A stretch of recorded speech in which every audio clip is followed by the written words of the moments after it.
តនេះសូមអស់លោកស្រីអ្នកនាងកញ្ញាតាមដានទេសនាគម្រោងទាំងទស្សនវិជ្ជាលក្ខណៈបាសាសូមជូនរឿង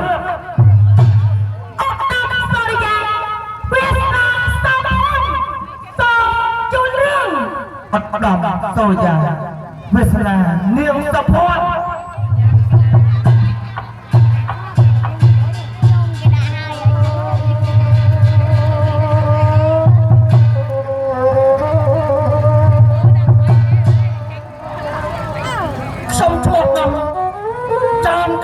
ឆ្នាំណាមកឲ្យដែលខ្ញុំបានមកសិក្សាចំណូលគ្រួចាស់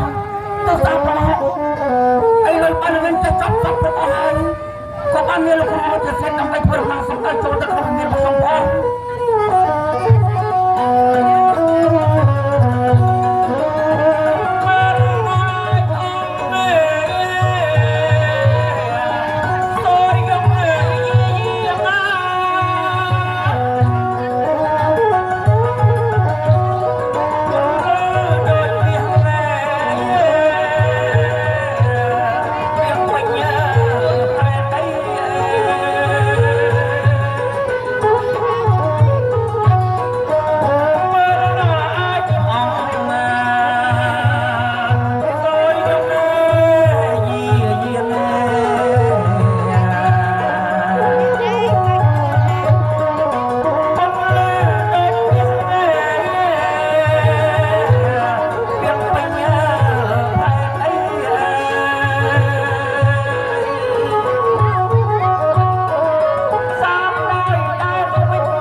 មកសិក្សាជាមួយលោកគ្រូអាចារ្យ